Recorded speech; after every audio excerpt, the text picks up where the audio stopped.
your glasses look so good. But why don't you just tell us your name? Paula Ramirez. So you were originally from Webster, Mass? Yes, this is my hometown, born and bred. Well, you've been on a couple of life adventures because you didn't stay here your whole life. No, So tell me a little bit. Did you go to high school here? went to high school here, had a part-time job, several of them. Any like Abba's part-time jobs or different? Different. Worked with, as a telephone operator in one of the mills in Webster after school, 3 to 7. Then I worked at the WT Grant Company, and I was in the candy department. Is that where you got your love of sweets? Yes, yes, as a matter of fact. Then we served ice cream at what really made Webster a lot was called Nectarland. Mm-hmm. And those people made names for themselves here in town. They still are very political minded. Mm-hmm.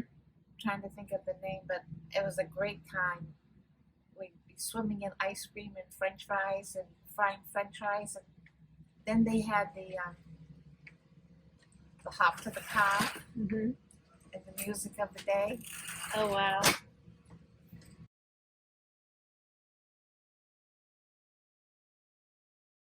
You can make your own confession to I it. knew it. I will not interfere. Okay, so we were talking about ice cream and French fries. Yes, up to our arms. And the boss was so good. At the end of our shift at 11 o'clock, I could take out away the ice cream and go to the local swimming here, which is part of the Webster Lake. And they took us all home as teenagers. Those were the days, my friend. Wow. What was it like being a teenager in America? In what decade would you been a teenager? 50s. In the 50s. Yes. So I We imagine didn't have- from the movies, like drive-in cars. Yes.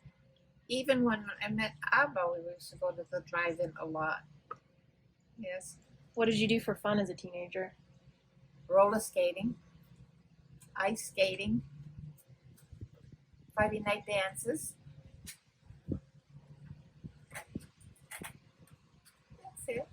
Nice. Lots of friendships, both male and female. You've always been social? Pretty much. Pretty much. I also had the desire to see and do more, especially travel. Mm-hmm. It was the days of Latin music, Desi Arnaz and Latin music, and I liked it so much, and so looked up a lot of books on the culture of Mexico. Became very interested in going to Mexico. And so after high school, I went to the New York Institute of Dietetics, and there I resided in a hotel which was part of the education program. It was on 72nd Street and Broadway. Mm. And I worked part-time at night after classes, sealing and delivering envelopes for a company. I saved some money. And I came back home for a while and bought a car, drove back to New York City. My first internship was in St. Barnabas Hospital in Newark, New Jersey. After that, I was there for 2 or 3 years, all socializing, fun times. Made a lot of friends. Then I embarked to be the only dietitian in the town called Denville, New Jersey, which is about 8 miles from Morristown. And again, made friends. I knew several of the interns there and one chemist, and they would always encourage me to go to Mexico.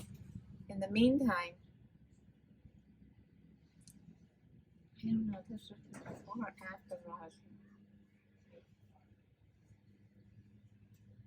Oh, yeah, okay, this was after. anyway, had a friend that had a sister who was married to an engineer, and they lived in Mexico City. So they invited this girl and myself to come down and spend some time. And we enjoyed ourselves, and I loved Mexico. Mm-hmm.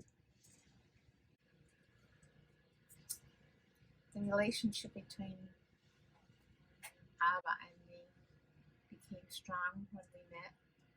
How did you meet? Tell me how you met.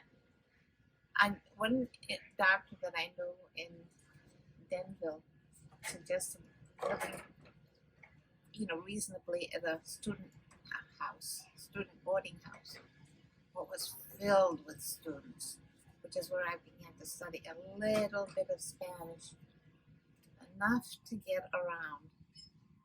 And sort of being the only one that spoke a lot of English, I kind of was like a novelty in that boarding house. A lot of the boys kept on chatting all the time. And I think Abba realized that I was overwhelmed. So he came to my rescue. And so began the romance. Okay, so you met in Mexico in the boarding house. You dated for a couple months. Yeah, and I had the idea that I was going to stay for a while, so I was going to enroll at the university because I was enchanted with the university there. It was beautiful. I enrolled, but I never studied after meeting him. We just kind of dated, went to a lot of coffee houses, museums, walkabouts,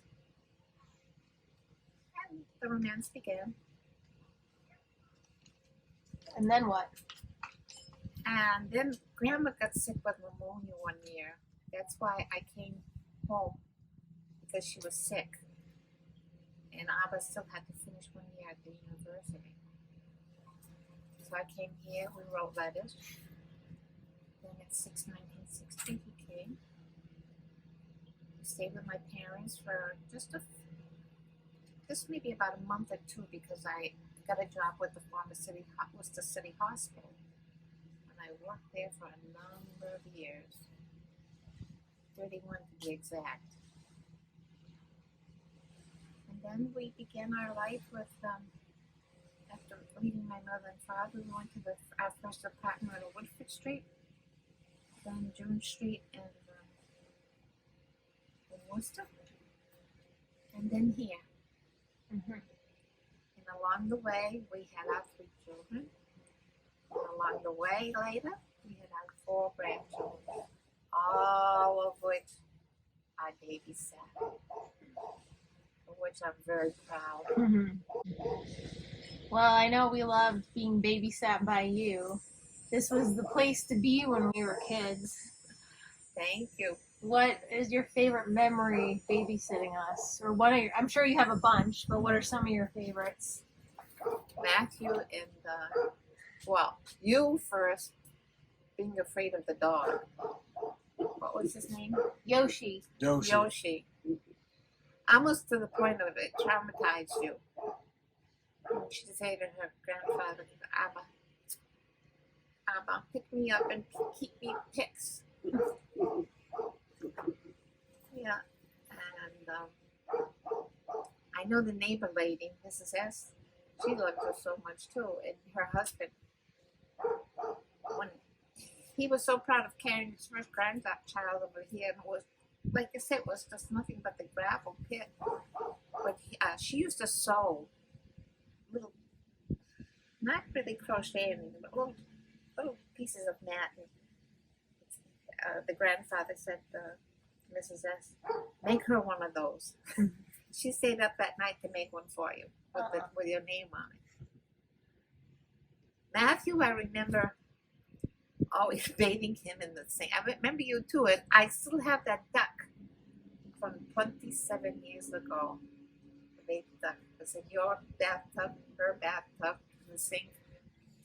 And I remember you didn't talk too much the way you do now as a baby, but you did observe. I remember taking you strolling in the carriage. You didn't talk, but boy, you observed everything. Then when you got home, you'd tell me all about what you saw. And there was our nephew. And came along Megan and Adam. They were joy also. Megan and Matt together, though, not so much. No, yeah, there was a point in time where they were together, and they were scammers. I put them into bed in the back room, and I'd maybe even close my eyes and fall asleep on the couch after lunch. And they'd get out, go and steal cookies, run upstairs to the third floor and hid. And I didn't know it. They hid really good. I mean, I looked outside to see if they were in the water. I was afraid they drowned. I ran up. I went everywhere. Searched up, and my heart was beating so. And finally, I called the police department. And just when I called the police department, the two of them spoke out of that grate. We're here. So I just told the dispatcher, okay, I found it, I'm sorry. There was something else. And he would pull her hair or something, and she would say, tell him, Grandma, tell him. She was a squealer. Then they'd have lunches out on that picnic table that you see there that I just can't get over. There's so many memories. That's historic table. It is. You didn't think that you got bit by a bee there. Do you remember anything from that table, Katie? Oh yeah, it was my favorite table. That's the best table to eat lunch at. There's Yeah. nothing better. Yeah. And then you guys made a lemonade stand in the front. Mm-hmm. And as grumpy as one of the next door neighbors at that time was, he bought lemonade from you kids. You won them over. You won them over. And life went on. Thankfully, up to this time, we've had reasonably good health. Lots of love, honor, and respect. That's what it is. It's not only love and what you've got. It's you have to respect each other. A lot of respect. Mm-hmm. And like he says, half and half. Sometimes 3/4 and 1/4. What's your favorite thing about Abba? Abba? Everything. Oh, he's sweet. He's sweet and honest. Never says no to me if I want something. He might say no in the beginning, but he mulls it over for a while, and then he'll come and discuss it. Again, half and half. What's the most challenging thing about him? Sleeping together. Mm-hmm. And I think all of you have some of his traits. We have separate bedrooms now because I just couldn't stand his jumping with his legs. Never. I couldn't sleep. He has visiting rights. You see, all of this is hers when I kick the bucket. And I wouldn't know what to do with this. Maybe all your grandchildren can come and keep me company. Mm-hmm. I'm staying. All of you guys are the prides of our lives, really. Your papa, Uncle Ernie. He's had some trauma. Everybody has. All three children. And you will too, if and when. But yet, pray a lot. Think things out. Love, honor, and respect.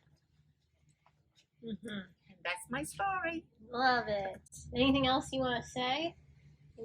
Any secret you want to dish?